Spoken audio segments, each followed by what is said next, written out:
প্রতিজ্ঞা করছে জুলমত আলীর বড় ক্ষতি না করে সে পুলিশকে ধরা দিব না। আমার যাতে ক্ষতি করা না পারে সেই কাজ করো। তুমি এখন থেকে আমার বডিগার্ড হিসাবে কাম করো, ভালো থেকে বসে দিমু। আঙ্কেল, আপনার আক্কেল পছন্দের আসলে কমতি আছে। আমি হলাম জমিদারের পোলা, আমি জুলমত আলীর বডিগার্ড হবো কোন দুঃখে? আমার মান সম্মান আছে না? আমার মান সম্মান থাকবো আপনার বডিগার্ড হইলে? আব্বা, আমি না বুঝলাম না তোমার এত ভয় কিসের? হ্যাঁ, তোমার মেয়ে নূরজাহান তোমার সাথে আছে, কেউ তোমার কোনো ক্ষতি করতে পারবে না। আর তুমি যদি বেশি ভয় পাও তাহলে ফুলমতি খালার এগেইনস্টে মামলাটা প্রত্যাহার করে নিয়ে আসো। অসম্ভব, হয়ে পারে না এটা। আমি প্রতিজ্ঞা করছি ফুলমতির জেলের ভাত খাওয়ামু। জেলের ভাত না খাওয়ালে তো আমার ঘুমাইবো না। জেলের ভাত খাওয়ান খাওয়ান, তাহলে আপনার লগে আমার তো আর কোনো আলাপ চলে না। ফুলমতি যখন আপনার বিরুদ্ধে মামলা করব তখন কিন্তু আমার উপরে দোষ চাপাইতে পারবেন না।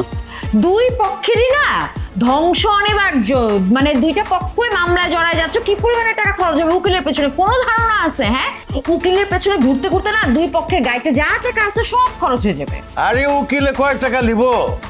জুলমত আলীর টাকার অভাব আছে নাকি? হ্যাঁ, আমি এত টাকার মালিক হইয়া এক ফকির লেগে আমি এত ডরামু? আমি কি মরে গেছি? আমিও যাইতেছি। আপনি আমার বউরে ফকিন্নি কইছেন, এর একটা বিহিত আমারে করতেই হইব। নূরজাহান, তোমার আব্বার লগে আমার যুদ্ধ বেঁধে গেল। আমি শান্তির লেগে আইছিলাম, হইল না, লেগে গেল যুদ্ধ।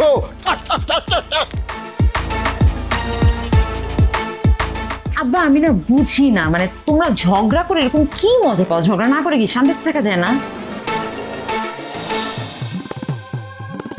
মজনু ভাই, আপনার ভাই ভালোই হইলো। আমার তো এলাকার মধ্যে ব্যবসা বাণিজ্য করতে সমস্যা হয়ে যেতেছে। ঝামেলা? কিসের ঝামেলা?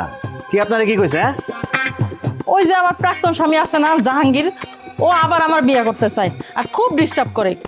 আমি জানি, একটু আগে রাস্তায় আমার লগে মতি ভাই আর জাহাঙ্গীরওয়ালা দেখা হয়েছিল।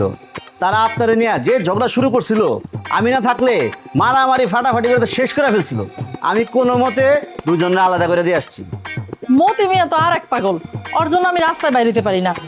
আমি বাইর হইলেও কোথা থেকে যাইয়া পরে আল্লাহ জানে। আইসাই কইবে আই লাভ ইউ, তোমার ছাড়া আমি বাঁচবো না। এমন করলে আমি তো এই সেক্টরে থাকতেই পারবো না, আমার অন্য সেক্টরে যায় কাম করতে হবে। এখন আমার খুবই দুরবস্থা যাইতেছে, যেখানে হেনে ওরা আমার হয়রানি করে। আপনি কোনো চিন্তা করেন না, আমি ওদেরকে ধমক দিয়ে দিছি। আচ্ছা, বদি ভাই কি বিষয়টা জানে? বৌদি ভাইরে এসব বলি নাই, সে তো এমনি দৌড়ের উপরে আছে।